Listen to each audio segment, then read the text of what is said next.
Say hey, Yellow Jacket football fans. Welcome to the first edition of Lockerroom Predictions with Coach Clay and myself, Dave Stokes. And this is being brought to you by the Calhoun Touchdown Club. Coach Clay and I had a little bit of a practice run through last week, so we did fairly well. I think we both got around 18 or 19 right out of 25. Okay, good. It's like, as long as I'm staying close with you, then I'm looking pretty good for the year, I think. We're going to carry on this week, and we're going to have 7 high school and 13 college games, and we're going to get things started here. So last week was a practice run, as I said. We're after it right now for the big prize at the end of the season, which is nothing more than bragging rights.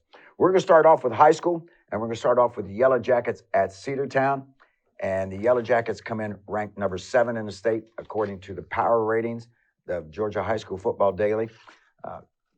Cedartown off to a little bit of a rough start, 1-2, but they've played some good teams, much like we have, Coach Clay. Yes, they're a good football team. You can't look into records, especially just a non-regional records. You can't really look too much into those. They're a really good football team, very well coached and very physical. Yeah, I am. I'm going to go with the Yellow Jackets, and I'm sure you're going to pick the Yellow Jackets also. But we'll get into that later. Next on the list is Gordon Central versus Tryon. Tryon comes in ranked number 5 in Class A Division I. They're 2-0. GC off to a slow start. Almost pulled a game out, second game of the season, lost a heartbreaker in 1916. But Big Blue trying to get back on track as they take on the Tryon Bulldogs. Yeah, I look for the blue team's going to win. Just a matter of which one. I feel like the Bulldogs of Tryon will probably get the win, but hopefully GC keeps improving and gets better this year. Yeah, they do seem to be making progress, and so we wish them the best. Our last of our local teams, Sonoraville, is hosting Lafayette, and Lafayette comes in with a 1-1 record. They beat Chattooga. They lost to Tryon.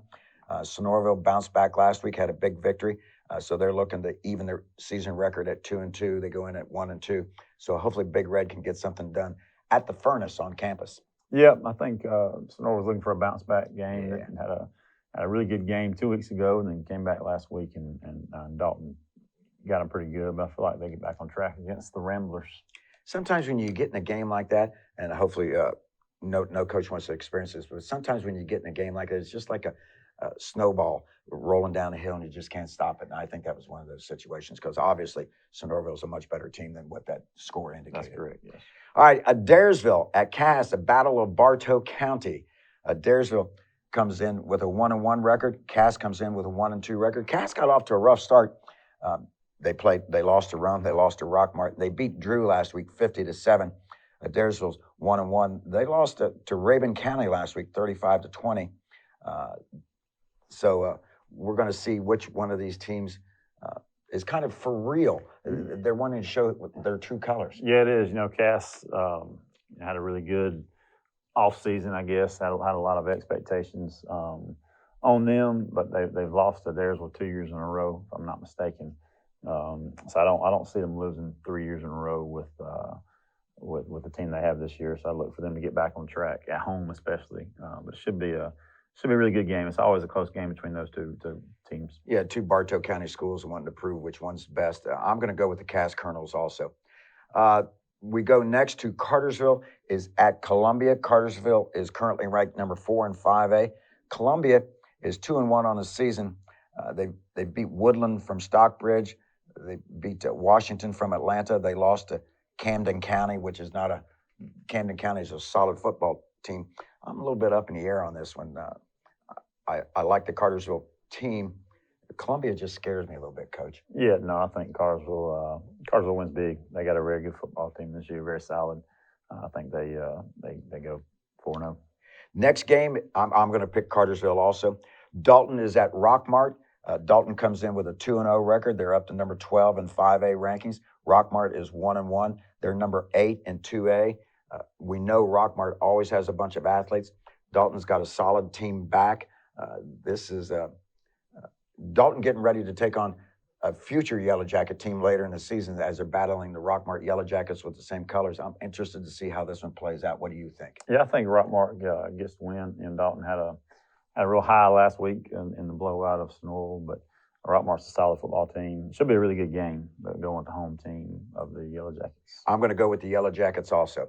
We keep the Yellow Jacket theme going here. Hiram at Morrow. Hiram, 3-0 on the season. They're ranked number 8. The Georgia high school power rankings keep switching us and Hiram from one week to the next. They've dropped Hiram down to 8. We're up to number 7. They beat, as I said, Hiram is 3-0. They've got some big victories: 45-0, 52-49, 38-14. Morrow is a 6A team, comes in with a 1-2 record. They beat Forest Park. They lost to Tri-Cities, and they lost to West Side, who is a 3-0 team last week. This is going to be a nice test for Hiram. Yeah, no. I think Hiram wins big. They're a really good football team as well. I think they go to Morrow and get the big win. I had Hiram circled also. I like Coach Clay's confidence. I'll tell you what, Coach, this region's tough. It is. It's tough. Even looking at ninth grade and JV schedules are tough. We got to go to Hiram this week and play both their ninth and their JV. So it's a good region. Ready to keep improving and getting ready for the region schedule here in a few weeks. Exactly. We're going to move on to the college scene. We're going to lead off with UGA. And I got to looking at my sheet that you and I practiced on last week. I didn't put UGA on the sheet last week, and I was sitting there going down, circling, taking our tally, and I'm thinking, Coach Clay didn't say a word to me about that. He must have been cutting me some slack that I didn't have UGA on the sheet. Yeah, it was one of those games that probably didn't matter who we picked because we're going to pick the right one anyway. So, yeah. But yeah, we left them off. Got them there this week against Ball State. I'm going with the Bulldogs for sure. Yeah, I'm going with the Bulldogs too. I think they can name their scores. Colorado at Nebraska. I just had to put this game on here. I think Nebraska is going to rebound. It's going to take the coach a couple of years to get it done. But how can you ignore Colorado? Yeah. Geez Louise, Primetime has got his team playing well. Yeah. And obviously, when he kept telling people, I didn't bring in bench warmers. I brought in players. Yes, he definitely did. They got players all over the place. And the quarterback playing at the level he did last week, they're still gonna have to stop somebody at some point. But they look very good. So I'm gonna go with the Buffaloes. Yeah, the Buffaloes are at home. I'm definitely going to take them. There's a couple of rivalry games in here. It probably doesn't mean a whole bunch to us folks living in Gordon County and Calhoun right here. But it took Iowa at Iowa State. When I first saw this game, the first thing I think of is that when in the third quarter when they're playing at home in Iowa and they say hello to the kids in the hospital, overlook the field. But this is at Iowa State. Iowa State has a soft spot in my heart because that's a former Mount Union player who's the head coach there, and he does a really good job with what he has. Iowa, Coach Kirk Ferentz told his son that if you don't get 25 points, if you don't average 25 points a game offensively, his son is the offensive coordinator, then you're going to take a salary reduction. Iowa scored 24 last week. So he's already got it notched down there. Hawkeyes versus Iowa at Iowa State. How do you think? I think Iowa. Don't really know much about these two teams. I love watching Iowa play. They play hard. And, love the halftime thing or the third quarter thing. So, I'm taking the Hawkeyes. Yeah, I'm going to go with the Hawkeyes too. I think they're just fundamentally really sound on the defensive side. Iowa State struggles sometimes, I think, to keep up with the same talent level. So I'm going to go with the Hawkeyes. Next on the list is Texas A&M at Miami. Boy, I'll tell you what, Jimbo Fisher's got to get something done at A&M sooner or later. Yeah, I had Miami circled, and I see that you don't want to give away your pick. But I'm gonna take it. I'm gonna switch it. I'm gonna go back to the SEC team and take the Aggies. Like you said, they got to get something going quick. And Miami's one of those teams. I feel like every season it's a lot of hype, and they can't quite live up to it. So I'll take the Texas A&M on the road. As you'll see later on, folks, I'm sticking with the Florida teams. I'm going to stick with Miami. It's early in the season. Texas A&M has a lot of talent on that roster, according to the last 2 or 3 recruiting classes. So sooner or later, this may be a bad pick for me, but sooner or later, that talent's going to rise to the top. Ole Miss at Tulane. This could be an offensive fireworks. I imagine it would be. Definitely on Ole Miss's side. They're still scoring on Mercer last week. Yeah, and they put up 60 or 70. I'm not sure what the total was, but take the Fighting Kiffins. Yeah, there you go. Hotty toddy. I'm going to go with Ole Miss too. UNC versus Appy State, and the reason I put this on here is Appy State is famous for having big upsets. I like this UNC team. I missed them last week. I missed that pick. Yeah, I think UNC looks good. Those uniforms they had the other night were were sweet. Yes, They they were were. awesome. I'm gonna pick the Tar Heels. I think the Tar Heels are going to get it done too. Oklahoma versus SMU. I don't think the Mustangs are as strong as they used to be. What do you think about Oklahoma, Coach? Yeah, probably got to go Boomer Sooner. Yeah. They I think they have a pretty good bit coming back from what I heard the other day. So I don't think they have any problem with the Mustangs. I am going to pick Boomer Sooner also. I think they're going to get the job done. Bama versus Texas. This is a 7:30 start on Saturday night. I imagine a lot of TVs, except for the ones arguing charter system and arguing with Disney, is not going to be able to see it. But we're all going to be in front of it watching the TV. This is going to be a game. It was a heck of a game last year. What's your take on this? Bama by 30. I feel like they're going to come out playing with their hair on fire. Like you said, it was a fairly close game, but you know, Alabama has something to prove, I think, this year, and they come out and show it on Saturday. Their quarterback, I was just listening to a show on the way in to do this. Their quarterback is a really good athlete, and I think Lord Saban kept him under wraps and purposely did not talk about him because I think he knew what he had. This kid looks like he can run, he can throw, and I'm like you. Alabama's got a big chip on their shoulder. I think Tide rolls. Yeah, I definitely agree. FSU at Southern versus Southern Miss. They're hosting Southern Miss. Boy, Florida State looked good. They finally have an offensive line. They did. They look very good.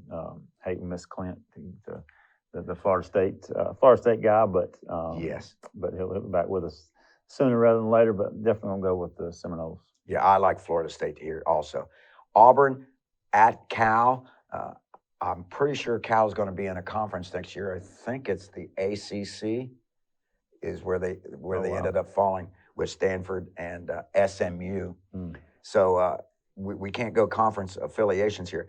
I just like the Tigers. I think they're going to have enough talent to get this done against Cal, even though it's at Cal. Yeah, no, I definitely think the Tigers go out there and get the win.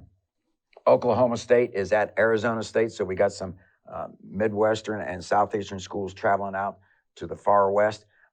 What do you think about the Cowboys? I think it should be a good game. I always like games at Arizona State. It's a good setting down there, and being a big game against Oklahoma State, I think Oklahoma State, the Cowboys get the win. I'm going to go with the Cowboys also. I like what Coach Gundy does out there. He always seems to, when you don't talk about the Cowboys much during preseason, it seems like that's when they throw together one of those 9-2, 10-1 teams. So yeah, I think they're ready to roll. I put two Big Ten games at the bottom, some easy picks for us. Michigan takes on University of Nevada, Las Vegas. Michigan for sure. Big Blue. Yep. Big Blue rolls. That'll make our son and daughter very happy. And then my darling brides, OSU Buckeyes, did not look real strong breaking in a new quarterback. They are hosting Youngstown State. The Penguins, I don't think, have much of a chance. What do you think? The Penguins? Yeah, I did not know that. Yeah, Ohio State should win big. Yeah, I think Ohio State's going to roll big. Well, folks, this is our first official picks of the season. I hope your picks are as good as ours or better. We appreciate you listening to In the Locker Room, brought to you by Calhoun Touchdown Club. You've been listening to Coach Clay Stevenson and myself, Dave Stokes.